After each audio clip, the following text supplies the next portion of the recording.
Interior design, architecture, landscape, gardener, they all boil down to the same thing. Although I don't make music, but I consider myself a great composer. When I compose a design, particularly in a hotel, it is a symphony. I'm composing this, I'm conducting this. And at the end of the day, we're making one music, one tone. It's not about what you design, it's what you not design, right? It's how do you let the space naturally evolve people's life, and the people then naturally they evolve around the space. So I think this is all boiled down to hospitality. So I spent 30 years trying to define the meaning of it. So when I start every project, first thing I do is to make sure the people and the space are related.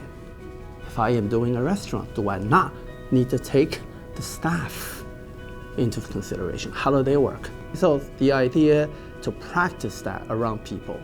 If they evolve around the hospitable environment, then people come to visit. Then they will enjoy that hospital experience. When they leave, they say, oh, gee, that was a great experience. You know, most of the people go through vestibule, they don't really give a second thought. You can't say, how was your experience when you come through a vestibule? The guy says, what experience? I just came through a vestibule. So I want a vestibule to have something that can be memorable. And you will have a moment, whatever that is worth to you, that you will be in that space. A lot of time you hear designers talk about show kitchen, meaning I'm showing off my kitchen.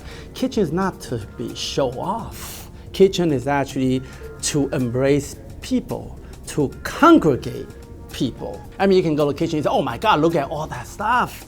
Oh, that smells great. Oh, let me taste that. You know, so all these senses or sensories come to life in kitchen. I think the kitchen is a very exciting environment, then why hide them? I think, listen, you know, if I come down to this whole idea of defining words, right? If you don't know what it means, you open a Webster dictionary, you say, okay, let me understand what it means. If I don't call it a bathroom, how will you define that room? Can you call that room refreshing room? Dressing room? Can you call it anything else but a bathroom? If I somehow take that space, expand it, the meaning, it can be anything I want the space to be. This is all part of the interior design process. Interior design is all about creating a personal space. I think that's sort of boiled down to how I define hospitality.